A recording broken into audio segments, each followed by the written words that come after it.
I'm Pamela, 32 female. For the past 12 years, my life has been a blur of sawdust, blueprints, and the rich scent of lacquered mahogany. I work at Dean Craftworks, the custom furniture business my father built from the ground up. I don't just work here, I've poured my heart and soul into making it the most respected workshop in the state. I believed I was building my own future, brick by brick, or in my case, plank by plank. But I was wrong. I was just the workhorse, building a kingdom that was never meant for me, a throne my brother was destined to inherit without ever lifting a hammer.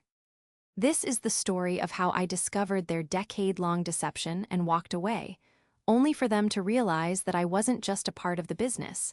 I was its foundation, and without me, the entire structure would crumble into dust. Before this story unfolds, I'd love to connect with you. Please let me know in the comments where you're watching from and what time it is in your corner of the world. It's amazing to see how far these stories can travel. My earliest memories are steeped in the aroma of wood. While other kids were playing with dolls, I was in my father's workshop, stacking offcuts of oak and maple like building blocks. Dean, my father, was a master craftsman. He could look at a raw slab of timber and see the dining table it was meant to become. My mother, Sheila, handled the books with a quiet efficiency that was the unsung backbone of their early success. They started Dean Craftworks in our garage, and by the time I was a teenager, it was a thriving local business with a reputation for unparalleled quality. There was an unspoken promise in the air, a sense that this legacy was being built for the next generation. For me, I never considered another path. After high school, while my friends went off to college to party and find themselves, I enrolled in a vocational program for fine woodworking and furniture design. My father was proud in his reserved way. "Good, Pam," he'd say, inspecting a dovetail joint I'd spent hours perfecting. "Keep that up." And I did. I graduated at the top of my class and came to work at the business full-time. I wasn't just the owner's daughter, I was an asset. I started on the workshop floor, learning every machine, every technique, until my hands were as calloused and capable as any of the veteran craftsmen. My brother, Chester, was 4 years younger and a world apart. Where I was drawn to the tangible, the real Chester was drawn to the image. He was charming, handsome, and had a gift for gab that could sell ice in a blizzard. He went to a private university to get a business degree, his tuition paid for by the profits from furniture I was helping to build. During his summer breaks, he'd saunter into the workshop wearing loafers and a polo shirt, calling himself the summer intern. His idea of interning was taking long lunches with potential clients and then spending the afternoon practicing his golf swing. Dad would just chuckle. "That's my boy," he'd say. "He's a natural with people. He's the face of the company, you're the hands." The comment stung, but I buried it. I told myself that every successful business needed both. I was the one who could translate a client's vague idea into a detailed blueprint. I was the one who could troubleshoot a complex joinery problem or source the perfect slab of burled walnut. Chester was the one who could secure a contract with a handshake and a dazzling smile. We were supposed to be a team.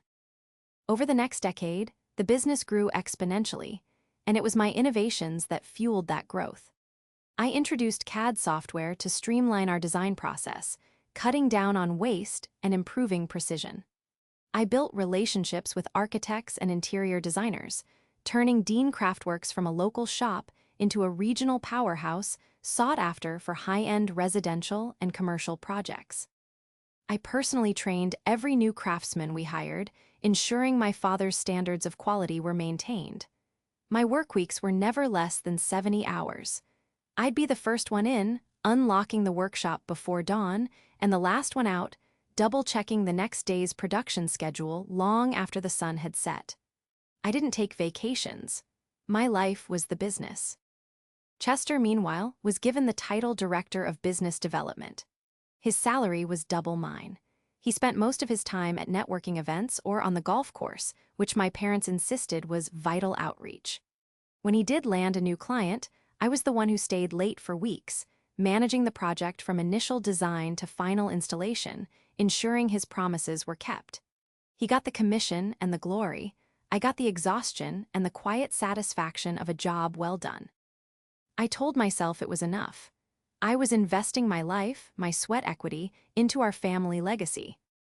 My father was getting older, and the talk of succession became more frequent, though always in ague terms.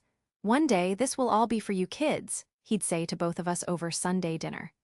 I assumed this meant some form of partnership, a logical division of labor. I would run the operations, the heart and soul of the company, and Chester would handle sales and marketing. It seemed fair, it seemed right. My mother would just smile and nod, refilling our glasses. "You two make such a wonderful team," she'd say. "It's so important to keep the business in the family." I never questioned their intentions. Why would I? Every splinter in my hand, every sleepless night spent worrying about a deadline, every personal sacrifice I made was a testament to my commitment. I wasn't just working for a paycheck. I was working for that unspoken promise.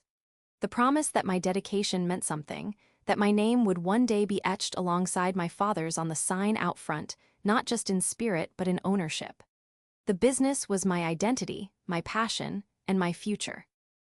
I was so focused on building it that I never saw the wrecking ball coming, swung by the very hands I thought were guiding me.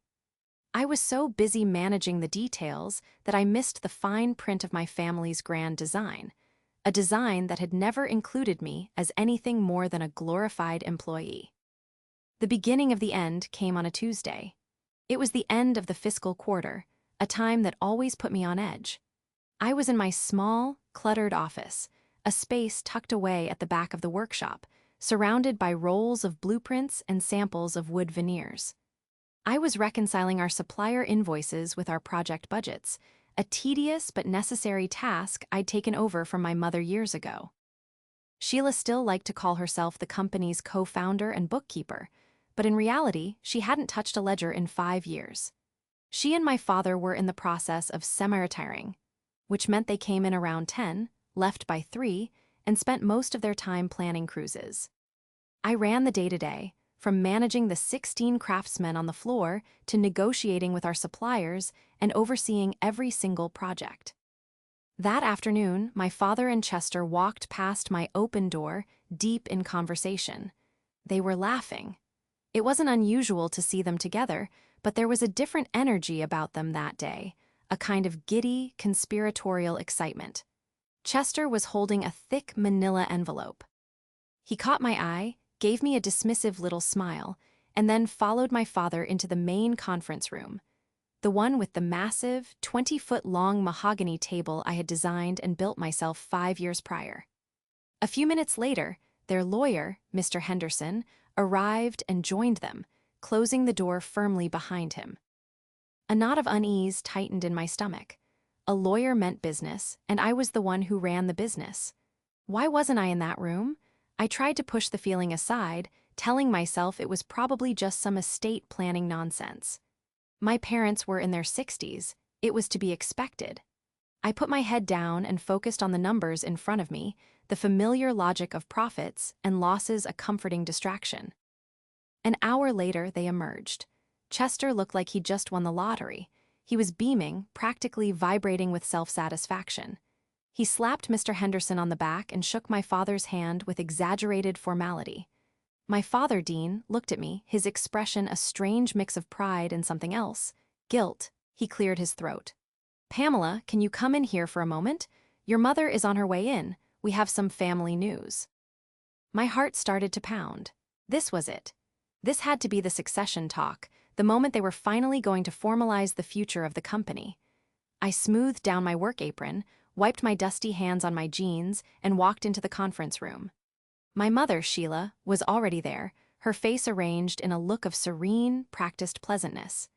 I sat down at the table, the cool, smooth surface I knew so intimately feeling foreign beneath my hands. My father took his seat at the head of the table. He cleared his throat again, looking not at me, but at Chester. "Well, as you know, your mother and I have been wanting to take a step back for some time now. We've put our lives into this company, and it's time to pass the torch." He paused, and I held my breath, a lifetime of hope and expectation condensed into that single, silent moment. "We've decided to make Chester the new president and CEO of Dean Craftworks," he announced, his voice booming with forced cheerfulness. "We signed the papers today. The business is officially his." The words didn't register at first. They felt like a foreign language, sounds without meaning. President? CEO? His? I looked from my father's proud face to Chester's smug grin to my mother's placid smile.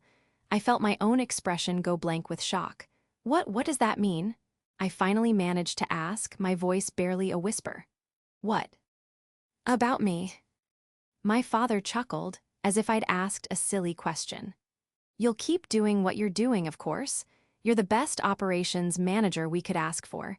You'll be supporting Chester, helping him learn the ropes of the whole operation." It was my mother's words, however, that truly shattered me. She reached across the table and patted my hand, her touch light and dismissive.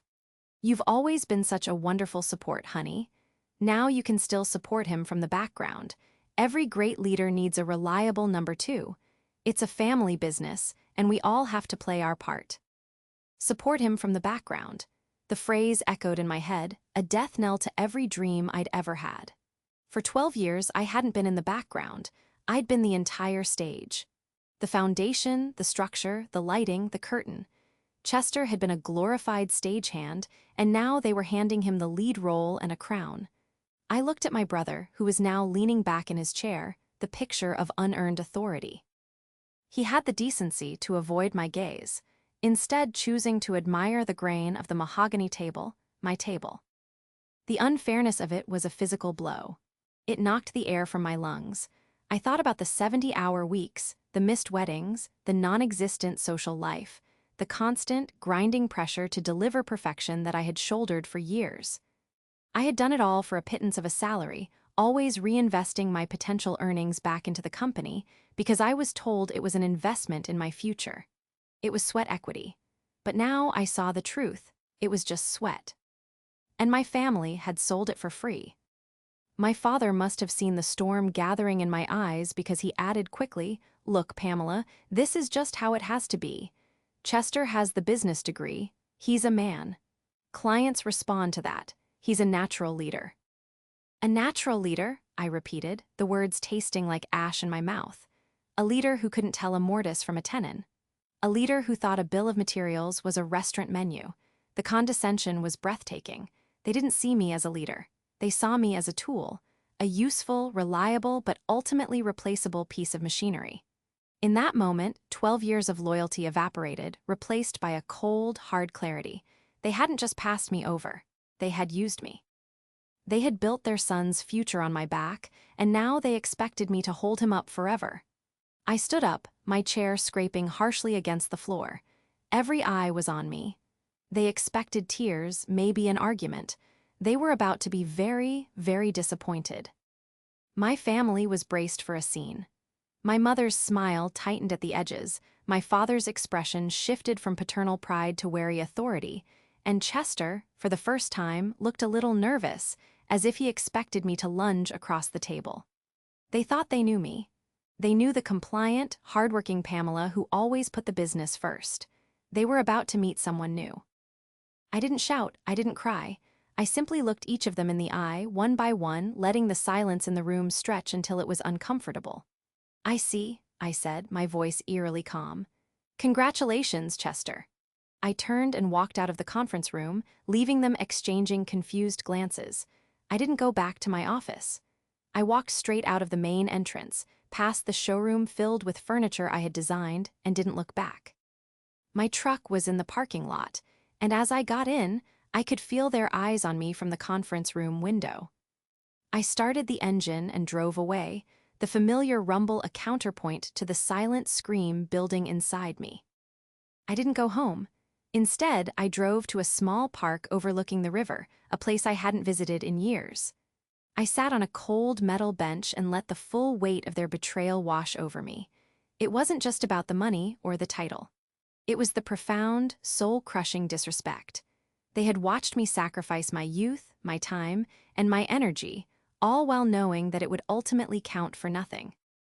My father's words, "He's a natural leader," and my mother, "You can support him from the background," were not just dismissive, they were a calculated erasure of my entire contribution. They had defined my role, and it was a permanent, secondary one. As the sun began to set, casting long shadows across the water, my cold, hard clarity sharpened into a single, pointed question. How had they legally done this? The business was a family-owned LLC. I knew enough to know that transferring ownership wasn't a simple handshake. It required legal documents, filings, and signatures, and I had a sinking feeling I knew where to look. That night, I let my father's calls go to voicemail. "Pamela, where are you? Don't be so dramatic. We need to talk about the transition plan tomorrow." Then another from my mother. "Honey, you're upsetting your father, your brother I's very excited, and you're casting a pall over everything. Please, just come home and we can be a family." A text from Chester was the most infuriating of all. "Hey, sis, no hard feelings, right? Big things ahead for us." The us was like a knife twist. The next morning, I didn't go to the workshop. Instead, I went to the county records office. I had a gnawing suspicion, a vague memory of a conversation years ago when my father had restructured the business. He had sat me down, slid a stack of papers in front of me, and said, "Just some standard corporate updates, Pam. Need your signature as a company officer." I was 24 at the time, buried under 3 massive project deadlines. I trusted him implicitly. I remembered scanning the pages, seeing a lot of legalese, and just signing where he pointed. I had been a fool. It took the county clerk about 30 minutes to pull the incorporation and amendment files for Dean Craftworks, LLC. I paid the fee for the copies and took the thick stack of documents to a corner table. My hands trembled slightly as I began to read. There it was, filed 8 years ago, the amendment I had signed. It was a complete restructuring of the company's ownership units. On the surface, it looked like a standard document. But buried deep in the bylaws, in a subclause of a subclause, was the poison pill. The clause detailed the conditions for succession. It established 2 classes of shares. Class A shares, voting shares, were held exclusively by my parents, Dean and Sheila. Class B shares, non-voting, were split between the heirs. But the fine print was devastating. It stated that upon the primary shareholder's retirement or decision to transfer ownership, all Class B shares held by other family members would be automatically dissolved, and the full ownership of the company, along with all Class A voting rights, would transfer to a single, designated heir. The name of that heir was to be specified in a separate, sealed document held by their corporate lawyer. The document I had signed had effectively disinherited me from the company I had spent my life building. My shares were nothing more than a placeholder, a phantom stake designed to keep me docile and motivated, destined to vanish the moment they decided my brother was ready. I felt sick. This wasn't a recent decision. This was a plan they had put in place 8 years ago. Every "one day this will all be for you kids," every pat on the back, every word of encouragement had been a lie. They had been grooming Chester for the throne while I was unknowingly building the castle, quarrying the stone, and digging the moat. The level of premeditation was staggering. They had looked me in the eye, day after day, for almost a decade, knowing they had already signed away my future. But as I continued to read through the more recent filings, my nausea began to subside, replaced by a slow-burning, righteous anger. I found the official transfer document from the day before. It was all there in black and white. Dean Vance and Sheila Vance hereby transfer 100% of Class A voting shares and full ownership of Dean Craftworks, LLC, to Chester Vance. My parents were no longer owners. Chester was. He wasn't just the president and CEO in title. He was the sole legal owner of the entire company. And that's when I saw my opening. My father's smirk, my mother's condescending pat, my brother's smug satisfaction, they had all been based on a single, flawed assumption, that I would stay, that my loyalty to the family business was greater than my own self-respect. They had written me out of the company's future, but they had forgotten one crucial detail. They had spent years making me indispensable to its present. They had made me the master of every single operational detail, the keeper of every critical relationship, the one person who knew how every single gear in their precious machine worked. And they had just handed the keys to a boy who didn't even know where the ignition was. They thought they had all the power. They were about to learn that knowledge, my knowledge, was the most powerful asset of all. And I was taking it with me. For 2 days, I didn't answer my phone. The calls and texts became more frequent, shifting in tone from annoyance to genuine concern, then back to frustration. I ignored them all. I needed space to think, to let the rage cool into something more useful, something strategic. My first instinct was to burn everything to the ground, to expose my family for the manipulators they were. But raw emotion wouldn't serve me. I needed a plan that was quiet, precise, and devastatingly effective. My power didn't lie in legal challenges. They had covered their bases there 8 years ago with that cleverly worded document I had so naively signed. My power lay in the intricate web of relationships and processes that I had single-handedly built and maintained. The entire operational side of Dean Craftworks existed not on paper in some corporate binder, but inside my head. The production schedules, the custom material orders, the nuanced client preferences, the maintenance logs for the CNC machines, and most importantly, the personal relationships with our suppliers. That's where I decided to start, with Derek. Derek was the owner of Thorn Timber, our exclusive supplier for the exotic and high-grade hardwoods that were the hallmark of our high-end pieces. We were his biggest client, and he was our most critical vendor. Over the years, Derek and I had developed a relationship that went beyond purchase orders and invoices. We bonded over a shared passion for the craft. He was a third-generation timber man who could talk for an hour about the unique grain patterns of quilted maple. He respected me because he knew I understood the materials. He dealt with me, and only me. My father hadn't spoken to Derek in years, and Chester wouldn't know him if he tripped over him. On Thursday morning, I called him. "Derek, it's Pamela. Do you have time for a coffee? There's something we need to discuss." "For you, Pamela, always," he said, his voice warm. "Everything okay? You sound a little different." "I'll tell you when I see you," I replied. We met at a small cafe halfway between his lumberyard and the workshop. I laid out the entire story, the unspoken promise. Ease, the 70-hour weeks, the meeting in the conference room, the transfer of ownership to Chester, and the discovery of the 8-year-old document. I left nothing out. As I spoke, Derek's expression changed from friendly concern to disbelief, and finally to a quiet, simmering anger on my behalf. He had seen my dedication firsthand.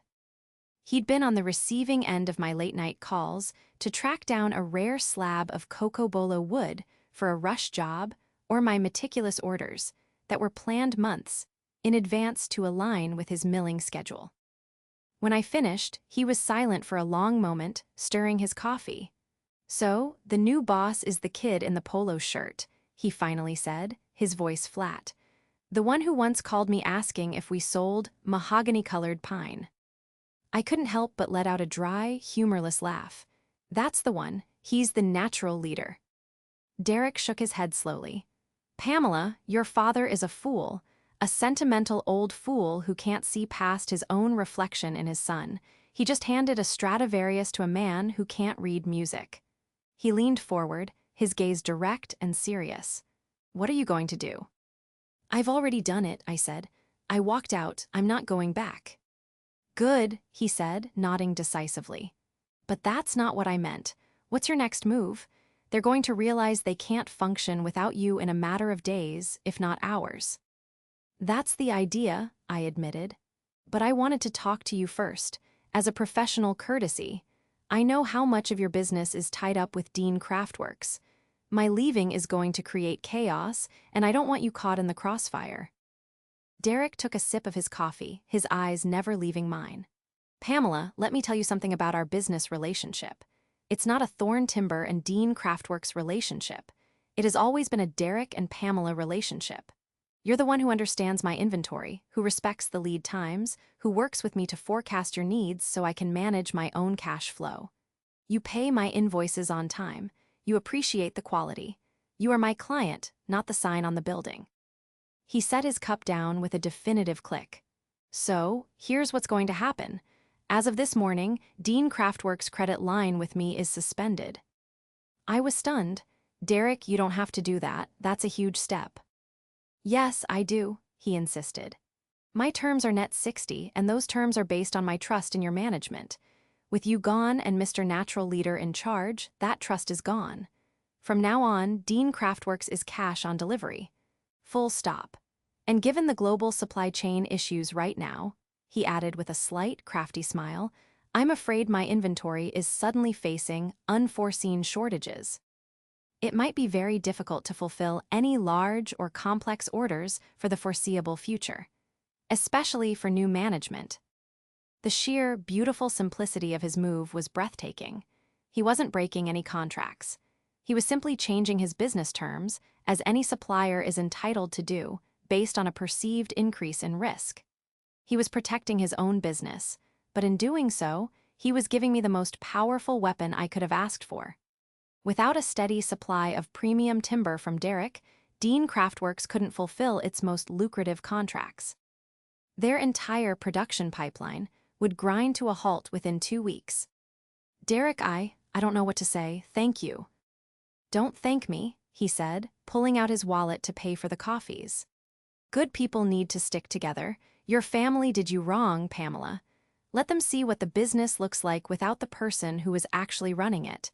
And when you decide what you want to do next, whether you start your own shop or take your talent elsewhere, you call me. Your credit line will be waiting.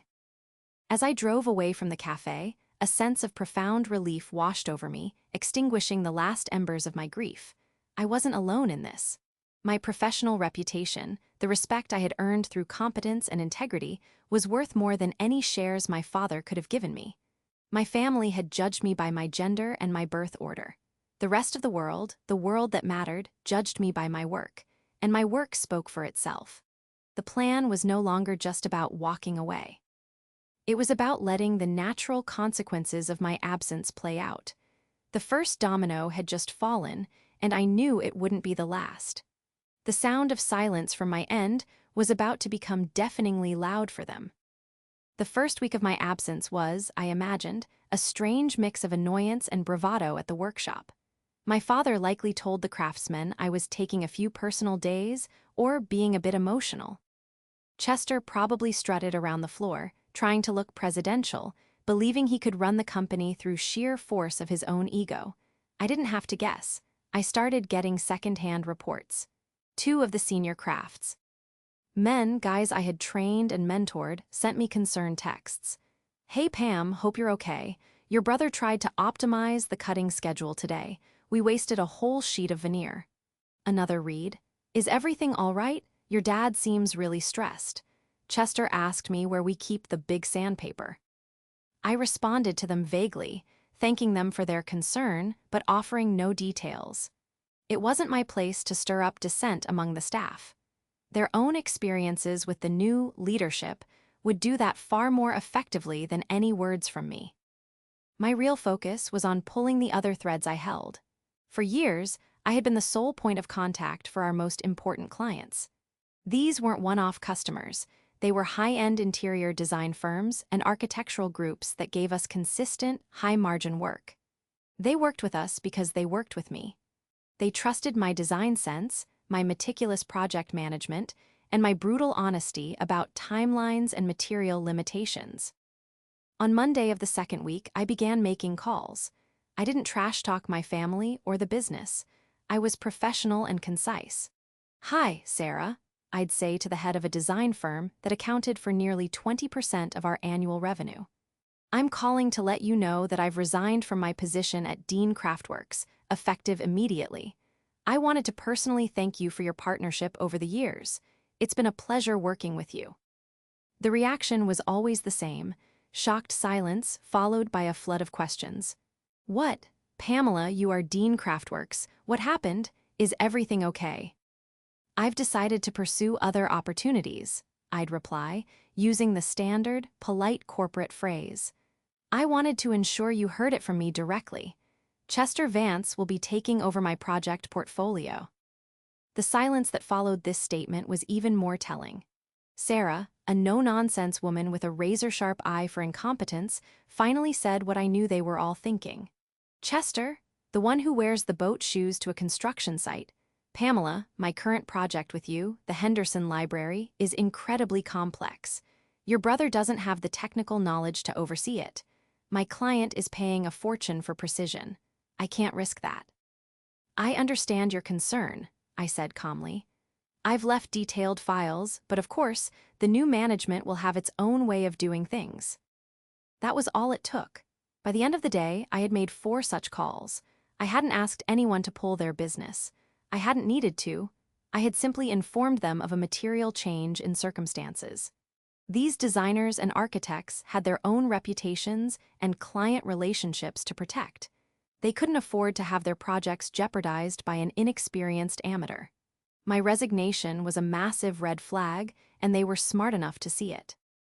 The final piece of my quiet campaign was administrative. It was the boring, unglamorous side of the business that I had handled because no one else wanted to. This included managing the specialized software we used for CAD designs, project tracking, and our CNC routing machine. The licenses for all this software were, through a historical quirk, tied to my personal credit card and my email address. Years ago, when the company's main credit card was compromised, I had put them on my own to avoid a service interruption and simply never got around to switching them back. I submitted the expense reports, and my mother, the bookkeeper, had approved them for years without ever looking at the details. On Tuesday morning, I logged into my accounts for each of these services. I went to the subscription page. I clicked Cancel. I did the same for the web hosting of our online portfolio, which I had also set up and managed. Within 24 hours, the systems that formed the digital brain and nervous system of Dean Craftworks would cease to function. Chester wouldn't be able to access the design files for current projects. The project management software, with all its timelines and client notes, would go dark. And the CNC router, the most expensive and efficient piece of equipment on the workshop floor, would be a very large, very inert paperweight. It felt strangely anticlimactic. With just a few phone calls and a few clicks of a mouse, I had effectively dismantled the operational capacity of a $1 million company. I had taken no physical property. I had breached no contracts. I had simply withdrawn my knowledge, my relationships, and my administrative access. I had taken myself out of the equation, and I was about to prove that my value in that equation was everything. The fallout was faster and more spectacular than I could have imagined. On Wednesday afternoon, Derek from Thorn Timber forwarded me an email chain. It was from Chester. The first email was arrogant, requesting immediate delivery of the attached lumber order for the Henderson project. Please prioritize. Derek's reply was a masterclass in polite obstruction. Thank you for your order. As per our updated policy due to recent management changes, all orders now require prepayment in full via wire transfer. Additionally, due to unforeseen supply chain constraints, the estimated lead time for several items on your list is 12-16 weeks. We apologize for any inconvenience. Chester's response was a string of typos and fury. This is unacceptable. We are your biggest client. My father, Dean Vance, will hear about this. You can't do this. Derek's final email was short and cool. My policies are firm. I'm happy to discuss it with whoever is in charge of procurement and supplier relations. Just have them give me a call. He was, of course, talking about me. The man he knew was now in charge didn't have the first clue how to handle the situation. The hammer had dropped. The business was now operating without a brain, without its most important relationships, and without the raw materials it needed to survive. The panicked phone call I was waiting for was no longer a question of if, but when, and it was coming very, very soon. The call came on a Friday afternoon, exactly 2 weeks after I had walked out. I was at my kitchen table, sketching out ideas for a new furniture collection, feeling a sense of creative freedom I hadn't experienced in years. My phone buzzed, and my father's name flashed on the screen. For a moment, I considered letting it go to voicemail like all the others, but I knew this one would be different. The time for silence was over. It was time to listen. I took a deep breath and answered. Pamela, my father's voice was frayed, a ragged edge of panic cutting through his usual bluster. Thank God, why haven't you been answering your phone? We've been worried sick. I've been busy, I replied, my voice calm and even. The contrast to his was stark. Busy? Busy doing what? He demanded, then seemed to catch himself, realizing he was no longer in a position to make demands. He took a breath, trying to regain control. Listen, son, listen, Pamela, we have a problem. A big problem. Derek at Thorn Timber has gone crazy. He's cut off our credit and is claiming he doesn't have any stock. We have the Henderson Library project stalled on the floor, and Sarah from the design firm called me this morning screaming her head off. She's threatening to pull the contract and sue us for breach. I said nothing, letting him talk. The silence stretched, and his desperation grew to fill it. And the computers, something's wrong with the computers. The design software isn't working, and the big routing machine is down. The guys in the shop don't know what to do. Chester can't figure it out. It's a complete disaster. I need you to come in. You have to come in and fix this. The sheer, unadulterated entitlement in his voice was staggering. After everything that had happened, after they had revealed their years of deception and cast me aside, he still believed he could just summon me, and I would come running to clean up their mess. He didn't offer an apology. He didn't acknowledge my hurt. He simply presented the problem and expected me, his ever-reliable tool, to fix it. Why? I asked, the single word falling into the conversation like a stone. He was flustered. What do you mean, why? It's the family business. Your name is on the sign. No, it's not, I corrected him gently. It says Dean Craftworks, and you made it very clear that it's no longer the family business. It's Chester's business. You signed it over to him. He's the president and CEO, he's the natural leader. Let the new boss handle it. I could hear him sputtering on the other end of the line. Now is not the time for games, Pamela. This is serious.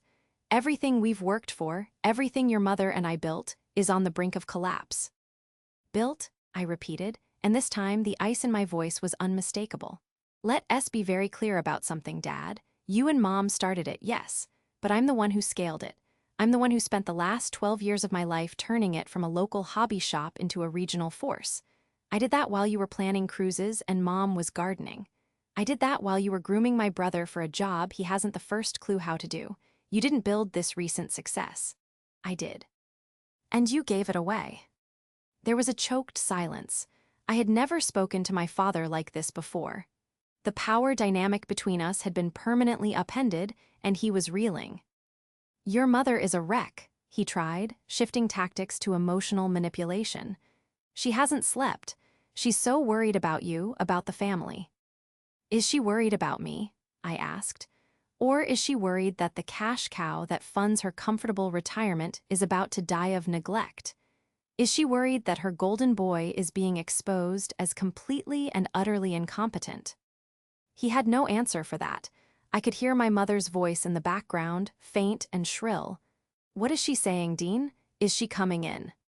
He covered the receiver, but I could still hear his muffled reply. She's being difficult. Difficult, that's what I was. Not betrayed, not hurt, not disrespected. Just difficult. My father came back on the line, his voice now pleading. Pamela, please, just tell me what to do. How do I fix the CNC machine? What do I say to Derek?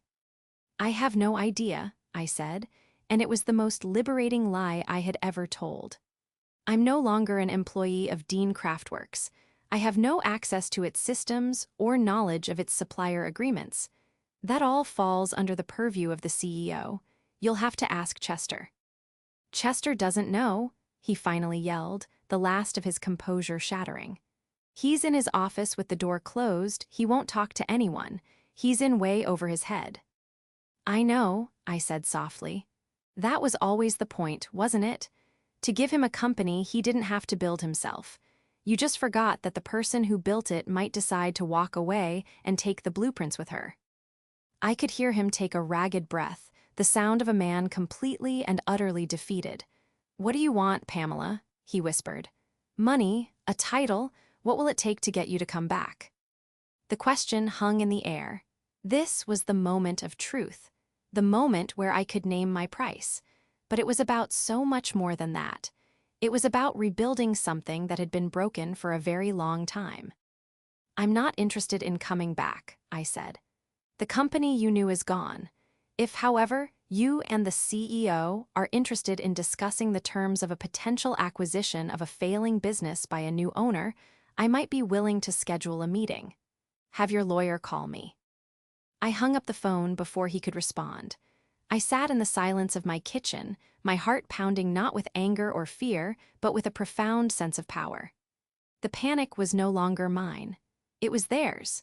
They had created this mess, and now the only person who could save them was the daughter they had so carelessly thrown away. The ball was in my court, and I was about to write a whole new set of rules. A week later, I walked back into the Dean Craftworks conference room. The atmosphere was funereal. My father, Dean, looked like he had aged 10 years. His face was pale and drawn, the usual authoritative spark in his eyes extinguished. My mother, Sheila, sat beside him, her hands clenched in her lap, her face a mask of anxious resentment. And at the far end of the table, looking small and defeated, was Chester, the CEO. He wouldn't meet my gaze, choosing instead to stare at his perfectly manicured but now trembling hands. My lawyer, a sharp, composed woman named Ms. Albright, sat beside me, her briefcase open and a stack of documents neatly arranged in front of her. I had spent the week preparing for this moment. I wasn't here as a daughter or a sister. I was here as a prospective buyer, an investor looking at a distressed asset. Ms. Albright and I had done a full valuation of the company in its current, crippled state. With its primary supplier refusing to extend credit, its most lucrative contracts in jeopardy, and its core operational systems offline, the business was hemorrhaging money. Its book value had plummeted. I let Ms. Albright begin. "Thank you for meeting with us," she said, her voice crisp and professional. "As you know, my client, Ms. Pamela Vance, is here today to discuss a potential path forward for Dean Craftworks, LLC, given the company's current operational and financial distress. My client is prepared to make an offer." My father flinched at the term distress. "This is still a valuable company," he grumbled, though his voice lacked conviction. "A company is only as valuable as its ability to generate revenue," Ms. Albright countered smoothly. "Right now, its revenue is zero. The Henderson contract was officially canceled this morning, and I understand the firm is seeking damages. The workshop is idle. Your quarterly tax payments are due, and your cash flow is non-existent. To be blunt, you are weeks, perhaps days, away from insolvency." Every word was a hammer blow of truth, dismantling the last vestiges of my family's pride. "My client," Ms. Albright continued, "is prepared to offer you a sum of $1 to assume 100% ownership of the business and all of its outstanding debts." Chester made a choking sound. My mother gasped. $1? That's an insult. This business is our life's work." "Your life's work is about to become a bankruptcy filing," I said, speaking for the first time. My voice was quiet but carried the weight of absolute authority. "I am not buying your legacy or your memories. I am buying a collection of assets that are currently worthless without me. I am buying lumber that can't be turned into furniture, machines that can't be run, and a lease on a building where no work is being done. The dollar is a legal formality. My real offer is that I will assume the debts you are about to default on. I will take on the payroll for the craftsmen you are about to lay off. I am offering to save you from ruin. That is the deal. It is the only deal." I paused, letting the reality of their situation sink in. There are, of course, a few other conditions. I slid a single sheet of paper across the table. My father picked it up. "First," I said, "the name of the company will be changed. It will no longer be Dean Craftworks. The new name will be Vance Designs, and I will be the sole proprietor. Second, you, Dad, and you, Mom, will sign a permanent non-compete and non-disclosure agreement. You will have no role, no title, and no influence in the new company. You will be silent partners in the sense that you will remain silent. Your retirement, which I was funding with my labor, will now be funded by whatever you have managed to save. The business will no longer be your personal bank account. Third, I said, finally turning my gaze to my brother, Chester, you will tender your immediate resignation. You will receive a severance package of 1 month's salary. You will also sign a non-compete. Your time as a natural leader is over. Chester looked up, his eyes wide with disbelief and a flicker of his old arrogance. You can't do this, Pam. This is our family. You were right, Chester. No hard feelings, right? I said, throwing his own glib text back at him. This isn't about family. This is business. And in business, results matter more than bloodlines. You've had the chair for a month and driven the company into the ground. Your results speak for themselves. My father looked at the paper, then at me. I saw a flicker of the old pride, not for my brother, but for the ruthless, competent businesswoman I had become. He knew I was right. He knew he was beaten. He looked at my mother, whose face had crumpled into tears. He looked at his son, who was now just a scared boy in an expensive suit. We have no choice, he said, his voice a hoarse whisper. He slid the paper over to Chester. Sign it. Chester looked as if he wanted to argue, but one look from my father and the fight went out of him. He took a pen and scribbled his signature on the resignation line. My parents followed suit on the sale agreement. Ms. Albright gathered the documents.